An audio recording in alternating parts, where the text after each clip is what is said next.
Hi everyone! Welcome to episode 61 of the So Not Scary series. In today's episode, we are going to take a look at how to make a tunic top at home for beginners. And a tunic top is also called a kurti in the East. So let's go ahead and get started. Okay, so just in case anyone's confused, these are what tunic tops generally look like. They are very simple garments and they've got simple front and back panels and 2 sleeves. They can be sleeveless as well, and they can be worn in Eastern or Western fashions. Whenever you are thinking about sewing a garment for yourself, you always have to go through 4 separate steps of making a garment. Step 1 is measuring, Step 2 is marking a pattern or making marks directly onto a fabric, Step 3 is cutting the fabric, and Step 4 is finally sewing the garment and putting everything together.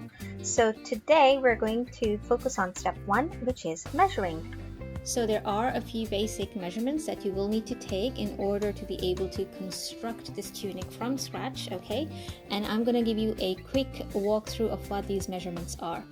So starting off with the very first measurement, which is the horizontal measurement, and you only need to take one horizontal measurement, which is your shoulder measurement.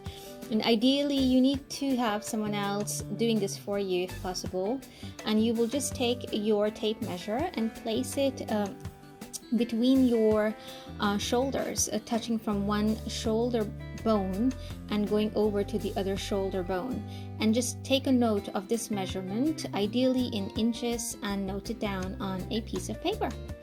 Moving on, now we're going to take a look at the vertical measurements. So there are a handful of vertical measurements that you will need to take. And the first one's going to be your shoulder to bust, which is the fullest part of your bust, okay? Take a note of this measurement and then go straight down again and measure from shoulder to waist. Now the waist is going to be the natural smallest part of your torso, okay? So imagine if you have to wrap an elastic band around yourself, that elastic band is going to settle around the narrowest part of your torso, and that's going to be your waist. And the waist to shoulder or shoulder to waist distance varies from person to person. So yours is going to be unique and someone else is going to be different from yours as well. So just take note of that. The third vertical measurement you need is the shoulder to hem. Now the hem can vary. You can choose to make a long tunic or long kurti. You can choose to make a medium length one or a really short one, just skimming the bottom of your hips. Whatever length you want, just take a note of that, okay? And finally, the last vertical measurement you need to take is from your shoulder to hip. Now this measurement needs to be taken on your back. So ideally, if you have somebody helping you take this measurement, that'll be great. And that's going to be from your shoulder straight down to the fullest part of your hip, okay? So once again, people's hips stick out at different heights, okay? So everyone's measure is unique. So yours is going to be a unique number. Take a note of that onto a piece of paper. Now we come to the round measurements, or the girth or the circumference measurements.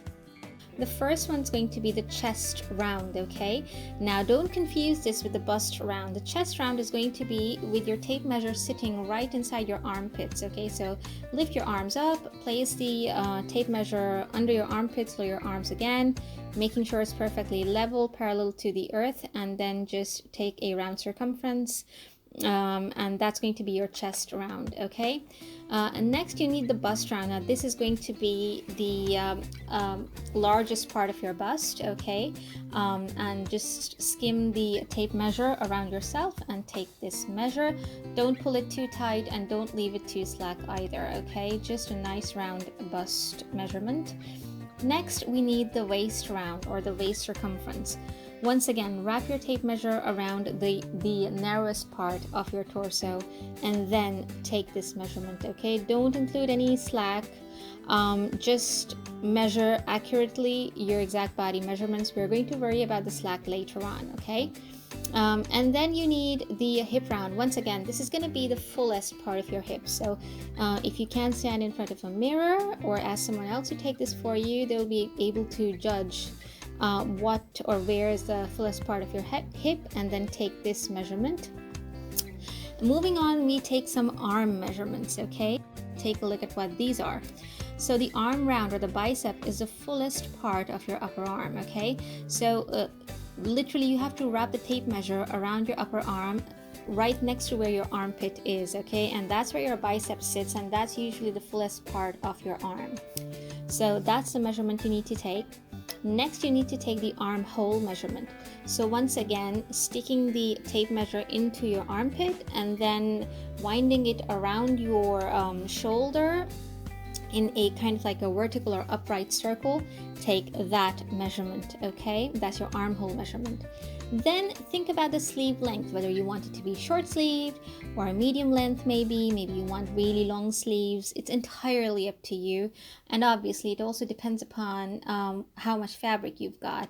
But take a note of what sleeve length you want in your finished garment and write it down. And finally, the sleeve opening. So imagine whichever length of sleeve, wherever it's sitting. At that point, wrap the tape measure around your arm and take the exact girth of your arm at that point, okay?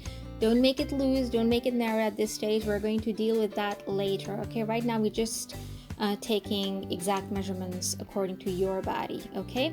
And finally, we come on to the neckline measurements, and we have 2 measurements we need to take. Now, this is really easy. So on the front, you just have to imagine how deep a neckline you want, okay? And then from that spot straight down to that depth of neckline, just measure what that distance is and note it down. And finally, it's a similar case for the back neckline as well. Imagine a straight horizontal line extended from the bottom of where you want your back neckline to be, okay? And now you're going to drop a straight vertical from the middle of your shoulder down to that imaginary line, and that's going to be your neck depth at the back. You just take note of these measurements and keep them safe with you, because we will be returning to these very soon. Now, that's all the measurements you need to take. But if you guys are worried that all that sounds too complicated, or it's too much information or too much data you need to collect, don't worry, because I've done all the hard work for you, okay? I spent all day today working on this, okay? And I think it's turned out wonderfully.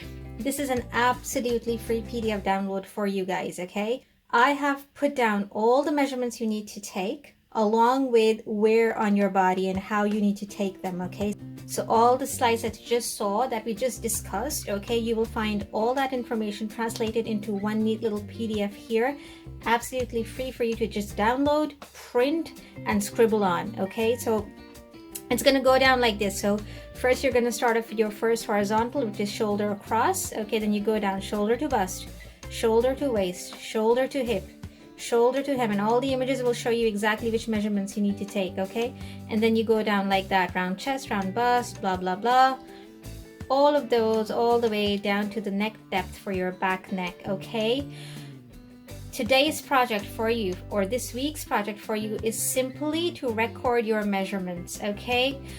This is literally everything that I could do for you guys in this virtual environment, okay? If I could see you and if we didn't have this whole pandemic going, I would definitely help you take your measurements, but I can't do that. This is as close as I can get to helping you, okay? If you don't have a printer, don't worry. Still download this, keep this in front of you on your screen, and just scribble down the measurements you need, okay? There are 15 measurements in all. Just jot them down on a piece of paper and keep them ready for the next episode. In the next episode, I'm going to show you how to translate these measurements in order to create a pattern for us to cut the fabric, okay? So that's going to be loads of fun, because we're going to learn a whole bunch more about garment making and how to make clothes at home for beginners, okay? And because I'm a beginner like you, I'm also learning a lot with you guys. Even I've not done this just yet. So I'm gonna fill this up and keep it ready for you guys for the next episode. And I'm sure all of you will have different measurements filling up these little spaces in there, okay? So just scribble down your numbers in these little spaces in each box and you'll be good to go, okay? So that's it for this episode, guys. I hope you did find this useful and that you've got something concrete to take away from this that you can just print off and get going, okay? If you did find this helpful, share it with our other people, okay? If nothing else, just this printable is going to help someone out there loads, okay? Because I have yet to come across a table like this which lays it out so easily, which measurements to take, how to take them, and where to take them, and how to record them. Okay, so we will be working on this in the next episode further. Thank you so much for watching, guys. If you've not done so already, please hit like down below. It's gonna encourage me to create more helpful videos for you guys. Okay, and yeah, if you haven't done so already, subscribe to the channel as well, and I shall see you guys soon. Bye.